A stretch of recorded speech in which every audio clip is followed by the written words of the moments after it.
অসুস্থ অবস্থা থেকে আলোচনায় আসা কন্টেন্ট ক্রিয়েটর কারিনার মৃত্যু পরবর্তী গত রাতে জাতীয় শহীদ মিনারে জানাজা হলো এবং জানাজার পরে তাকে দাফন করা হলো। সেই জানাজায় মোটামুটি শোকবহ একটা পরিস্থিতি তৈরি হলো, সেটাই হওয়া স্বাভাবিক।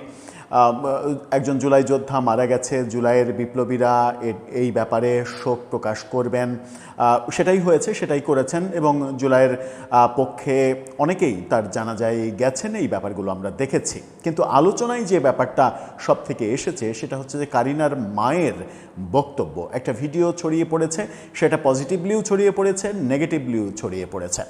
গতরাতে ছড়িয়ে পড়া এই ভিডিওতে আমরা দেখছি যে কারিনার মা দাবি করছেন যে তিনি, তার মেয়ে, তার হাজব্যান্ড, কিংবদন্তি ফুটবলার কায়সার হামিদ, তারা গণভবনে যাননি। গণভবনের যে লুটপাটের অভিযোগ তাদের বিরুদ্ধে করা হচ্ছে সেটা মিথ্যা প্রোপাগান্ডা ছড়ানো হচ্ছে, তারা গণভবনে যাননি। আমরা একটু তার বক্তব্য বিশ্লেষণ করে দেখব এবং কেন তাহলে যে ভিডিওগুলো ছড়িয়ে পড়লো সেই ভিডিওগুলোও সত্য তিনি বলছেন, কিন্তু তিনি বলছেন যে সেই সেগুলোর অর্থ ভিন্ন। কি ভিন্ন অর্থ সেটা বোঝার চেষ্টা করব। আবার এই গণভবনে যাওয়াকে কেন্দ্র করে এত আলোচনা কেন হচ্ছে, আবার যারা জুলাইয়ের পক্ষে ছিলেন বিপ্লবীরা তারা কেন এখন এই ধরনের বক্তব্য দিতে বাধ্য হচ্ছেন, কিংবা পরিস্থিতি সেরকম হচ্ছে যে তারা গণমাধ্যমে যাননি, এটা প্রতিষ্ঠিত করতে হবে এই সমাজে। তাহলে কি গণভবনে যাওয়াটা এবং ওই বিভিন্ন জিনিসপত্র নিয়ে আসাটা সেটা অপরাধ ভাবছেন তারা? মানে তাদের ভাবনার মধ্যে কি এরকম এসেছে যে গণভবনের যে পরিস্থিতি তৈরি হয়েছিল সেই পরিস্থিতির প্রেক্ষাপটে লুটপাট, জিনিসপত্র নিয়ে আসা, সেগুলো এক ধরনের অপরাধ হয়েছে এবং এই অপরাধের জন্য পরবর্তীতে তাদের শাস্তি পেতে হবে, কিংবা নানা ধরনের পরিস্থিতি তাদেরকে ফেস করতে হতে পারে, সেই কারণেই গণভবনে যায়নি, এটা করিনি, ওটা করিনি, এই ধরনের বক্তব্য দিতে হচ্ছে? বিপ্লবীরা মাত্র 2 বছরের মধ্যেই কি তারা তাদের কাজটাকে আর পজিটিভ রাখতে পারলেন না? সেগুলো কি সমাজে নেগেটিভ হিসেবে প্রতিষ্ঠিত হয়ে যাচ্ছে, এই ভয় করছেন? কেন এত বড় একটা সফলতার পেছনের গল্পে যে বিপ্লবীরা ছিলেন, যে আন্দোলনকারীরা ছিলেন, তারা এই ধরনের বক্তব্য এখন দিচ্ছেন যে আমরা ওটা করিনি, ওটার সঙ্গে সম্পৃক্ত ছিলাম না? বরং আরও বেশি গর্ব করে তো বলা উচিত যে হ্যাঁ আমি গণভবনে গিয়েছি, হ্যাঁ আমি শেখ হাসিনার মসনদ ভেঙে দিয়েছি, হ্যাঁ আমি শেখ হাসিনার অন্তর্বাস নিয়ে উল্লাস করেছি এবং সেটা করেছি শেখ হাসিনার পতনে আমি প্রচণ্ড খুশি হয়েছি, সেই খুশির বহিঃপ্রকাশ ঘটাতেই আমি করেছি। এরকম বক্তব্যই তো থাকার কথা, কিন্তু বক্তব্যগুলো পরিবর্তন হচ্ছে কেন? পরিস্থিতি কি তাহলে পাল্টে যাচ্ছে? কি বলছেন কারিনার মা? এবং কারিনার মায়ের এই বক্তব্য যদি সত্য হয় তাহলে আওয়ামী লীগের অ্যাক্টিভিস্টরা মিথ্যা ভিডিও ছড়িয়ে তাদেরকে পর্যদস্ত করার কেনই বা চেষ্টা করছেন? এই প্রতিহিংসার যে রাজনীতি, এই রাজনীতি আর কতদিন চলবে? চলুন একটু জেনে দেখি মূল ঘটনাটা কি, ছড়িয়ে পড়া ভিডিওটা কি, বাস্তবতাটা কি। থাকবেন পলিটিক্স টিভির নিয়মিত আয়োজনে।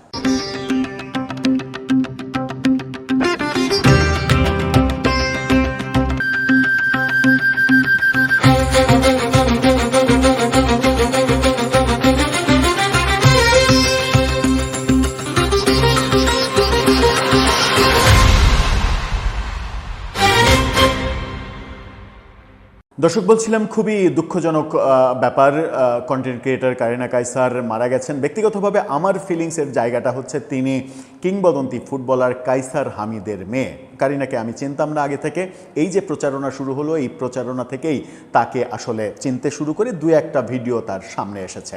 আরও একটা বড় পরিচয়, তিনি রানী হামিদের নাতনি, বাংলাদেশের কিংবদন্তি খেলোয়াড় রানী হামিদ, জাতীয় স্বীকৃত খেলোয়াড়, আন্তর্জাতিক মানের খেলোয়াড়, দাবাড়ু। তিনি, তার নাতনি হচ্ছেন কারিনা কাপুর। সুতরাং একটা বর্ণাঢ্য খেলোয়াড় পরিবারের সন্তান তিনি। কারিনা কাপুর কি করেছেন না করেছেন, 24-এর আন্দোলনের সময় কি ভূমিকা ছিল, সেগুলো আমি আগে থেকে জানতাম না। ইদানিং যে প্রচারণাগুলো হচ্ছে সেই প্রচারণাগুলো দেখে অতীতের বিভিন্ন কিছু নিউজ পড়ে বোঝার চেষ্টা করছি যে আদতে কি হয়েছে এই মেয়েটাকে নিয়ে। কারিনার দুঃখজনক মৃত্যু হলো, ভারতে তার মৃত্যু হলো, চিকিৎসা নিতে গেলেন, কিন্তু ভারতেও শেষ পর্যন্ত তাকে বাঁচানো গেল না, কারণ বাংলাদেশেই তার অবস্থা খারাপ হয়ে গিয়েছিল। তার লিভারের 80%-এরও বেশি ড্যামেজ হয়ে গিয়েছিল। গত রাতে জানাজা এবং তারপরে দাফন এটা হলো। কারিনার মায়ের বক্তব্য নিয়ে যেটা বলছিলাম, কালের কণ্ঠের এই শিরোনামটা দেখে নিন। সেখানে বলা হচ্ছে, আমরা কোনোদিন গণভবনে যাইনি, চুরি করিনি। কারিনার মা, অর্থাৎ গণভবনের চোর হিসেবে যেভাবে আখ্যা দেওয়া হচ্ছে সেই বক্তব্য তিনি এখানে খণ্ডন করছেন। কিন্তু মেয়ের জানাজায় মাকে কেন বলতে হচ্ছে আমরা কোনোদিন গণভবনে যাইনি, চুরি করিনি, এটা কেন বলতে হচ্ছে? মেয়ের জানাজায় তো এটা বলার কথা নয়। আবার এটাকে এত ইম্পর্টেন্ট ভাবারও কোনো কারণ নেই। তাহলে কি তারা মনে করছেন যে এই গণভবনের যে কর্মকাণ্ড যারা করেছে সেই কর্মকাণ্ডটা দেশে বিদেশে বিতর্কের জন্ম দিয়েছে, এবং সেই বিতর্কের মধ্যে তাদের মতো একটা বর্ণাঢ্য ফ্যামিলির মেম্বাররা জড়িয়েছেন, এটা তারা ডিজোন করতে চাচ্ছেন। এটা কিন্তু জুলাই বিপ্লব এবং জুলাই বিপ্লবীদের জন্য একটা মারাত্মক নেগেটিভ ব্যাপার, যে গণভবনের ওই কর্মকাণ্ডকে কোনো জুলাই যোদ্ধা ডিজোন করছেন যে ওগুলো আমরা করিনি, চুরি করিনি, যাইনি, মিথ্যাভাবে দোষারোপ করা হচ্ছে। এটা বিপ্লবের ক্ষেত্রে একটা বড় বিব্রতকর ব্যাপার, বিপ্লবীদের জন্যও ব্যাপার। কি বলছেন তিনি লোপা কায়সার তার নাম, তিনি বলছেন যে আমরা গণভবনে কোনোদিন যাইনি, আমি বা ওর বাবা কেউ গণভবনে যাননি, অর্থাৎ কায়সার হামিদ। আমরা জুলাই যোদ্ধা না, আমরা মানব যোদ্ধা, আমরা চুরি করিনি। খুবই গুরুত্বপূর্ণ কথা, তারা যে জুলাই যোদ্ধা এটাও অস্বীকার করছেন। অস্বীকার করার কারণটাও কিন্তু গত 2 বছরে ব্যাপারটা ওই পর্যায়ে গেছে যে জুলাই যোদ্ধা এই ব্যাপারটা তাদের অনেকের, সবার না, অনেকের কর্মকাণ্ডে জুলাই যোদ্ধা এই শব্দগুলো বিতর্কিত হয়ে পড়েছে। সুতরাং এই যে অসাধারণ একটা বড় পরিবার, সেই পরিবারের মেম্বার হিসেবে তারা এই পরিচয়টা তারা ওন করতেও চাচ্ছেন না। এটাও কিন্তু জুলাই যোদ্ধা কিংবা বিপ্লবীদের জন্য একটা বড় ব্যর্থতা। তিনি বলছেন যে আমরা জুলাই যোদ্ধা না, আমরা মানব যোদ্ধা, আমরা চুরি করিনি। কেন্দ্রীয় শহীদ মিনারে তৃতীয় জানাজা অনুষ্ঠিত হয়েছে। এই সময় সাংবাদিকদের সঙ্গে কথা বলেন লোপা কায়সার। জানাজায় অংশ নেন বিরোধী দলীয় চিফ হুইপ এবং এনসিপির আহ্বায়ক নাহিদ ইসলাম। অনেকেই অংশ নিয়েছেন, জামাত, বিএনপি সহ অনেকে, সাবেক উপদেষ্টা মাহফুজ, এবি পার্টির চেয়ারম্যান, ছাত্রদলের সভাপতি, অনেকেই অংশ নিয়েছেন। কারিনা কায়সারের বাবা কায়সার হামিদ বলেন, চিকিৎসা খাতে সরকারকে আরও গুরুত্ব দিতে হবে।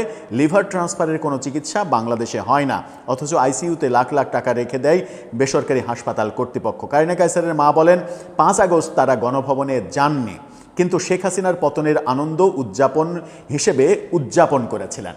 অর্থাৎ শেখ হাসিনার পতনে তারা খুশি হয়েছিলেন, তারা সেটা উদযাপন করেছিলেন। তার বক্তব্য হচ্ছে সেই উদযাপনটা গণভবনে ছিল না, অন্য জায়গায় ছিল। অন্য জায়গাটা কোথায়? লোপা কায়সার বলেন, জুলাইয়ে যা হয়েছে আপনারা সবাই প্রতিহত করেছেন, কারোরই জিনিসটা ভালো লাগেনি। আর আমাদের একটি ভিডিও আপলোড করা হয়েছে, আমরা গণভবনে কোনোদিনই যাইনি, আমি বা ওর বাবা কোনোদিন গণভবনে যাইনি। আমরা আমাদের বাসার মোড়ে, অর্থাৎ তাদের যে বাসা, সেখানেই যখন সবাই রাস্তা দিয়ে যাচ্ছিল মহাখালী থেকে উত্তরার দিকে, কারো হাতে হাঁস, কারো হাতে গাছ, কারো হাতে মাছ, তখন আমার স্বামী বলল, তুমি যদি কিছু নিয়ে আসতে তাহলে তো আমরাও দেখাতে পারতাম। তখন হাতে ছিল একটি শ্রী লেদার্সের ব্যাগ। তখন আমি বলি, এই যে আমার একটা ব্যাগ আছে। আরেকটা চিরুনি দিয়ে বলি, এই যে চিরুনি আছে। এখন এটাকে যে আপলোড করেছে, এখন সবাই লেখে আমরা গণভবনে চুরি করেছি। আমাদের চুরি করার কি দরকার? তিনি এটাও বলেছেন যে তিনি একটি বেসরকারি বিশ্ববিদ্যালয়ে পড়ান, বেসরকারি বিশ্ববিদ্যালয়ের শিক্ষক। তিনি তার স্বামীর কথা বলেছেন, তিনি একজন বিখ্যাত ফুটবলার, তার শাশুড়ি একজন বিখ্যাত দাবাড়ু। তার ফ্যামিলির তো গণভবনে চুরি করার প্রয়োজন নেই, এই কথা তিনি বলেছেন। তার এই বক্তব্য এবং ওই যে ফেসবুকে ছড়িয়ে পড়েছে যে ভিডিও, গণভবনে চুরি করেছেন বলে যে ভিডিও ছড়িয়ে পড়েছে, সেখানে দেখা যাচ্ছে যে একটা ব্যাগ উঁচিয়ে বলছেন, এই যে আমার ব্যাগ আছে, এই যে চিরুনি আছে। কায়সার হামিদ একটা ল্যাপটপ নিয়ে এসে একটা টুলের উপরে রেখে সেই ল্যাপটপটা পরীক্ষা করছেন, এরকম দৃশ্য দেখা যাচ্ছে। এই দুইটা ভিডিও পাশাপাশি করে আবার ফেসবুকে ভাইরাল করে দেওয়া হয়েছে। সেটা একটু দেখে আসুন যে কিভাবে লোপা কায়সারের বক্তব্য এবং ওই আগের ভিডিও যেটা গণভবনে না বলে তিনি দাবি করছেন, সেটাকে গণভবনের বলে ভিডিও দুইটা একসাথে করে প্রচার করা হচ্ছে। একটু দেখে আসুন। এই যে আমি নিয়ে আসছি ব্যাগ, একটা ক্লিপ দেখা বললাম, এই যে আমার ক্লিপ, কিন্তু এটা আমরা করি নাই।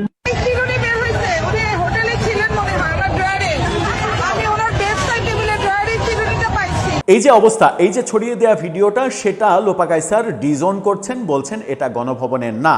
অনেকেই প্রশ্ন করছেন তাহলে কায়সার হামিদের ল্যাপটপটা কার, ল্যাপটপটা কোথা থেকে আসলো, ল্যাপটপটা এনে টুলের ওপরে কিভাবে রাখলেন। মানে মহাখালী থেকে উত্তরার পথে কোনো একটা জায়গায় তাদের বাসা, আমি নিশ্চিত নই কোথায় তাদের বাসা, সেই বাসার মোড়ে এই ঘটনা ঘটেছে বলে তার দাবি। কারিনা কায়সারেরও বিভিন্ন ভিডিও উল্লাস করছেন, গণভবনের জিনিসপত্র নিয়ে এরকম ভিডিও ছড়িয়ে দেওয়ার ঘটনাও আমরা দেখেছি। যদি এই ভিডিও মিথ্যা হয় তাহলে মানে কায়সার হামিদ পরিবারের বিরুদ্ধে এই ধরনের মিথ্যা প্রপাগান্ডা করা উচিত নয়, অবশ্যই উচিত নয়। কারণ এটা একটা মানে তাদের একটা সম্মানজনক পরিবার, বিখ্যাত পরিবার, বিখ্যাত না হলে অখ্যাত কোনো পরিবার সম্পর্কেও মিথ্যা প্রপাগান্ডা ছড়িয়ে তাদেরকে মানে তাদের জীবন দুর্বিষহ করে তোলার কোনো মানে হয় না। আমার আলোচনার জায়গা ওটা নয়, মিথ্যা হলে অবশ্যই এটা করা উচিত নয়, তীব্র সমালোচনা করতে চাই আমরা। কিন্তু আমার আলোচনার জায়গা যেটা, সেটা হচ্ছে যে গণভবনের এই কর্মকাণ্ডকে ভুল, খারাপ, অন্যায়, পাপ, চুরি এরকমভাবে কেন লোপা কায়সার দেখছেন।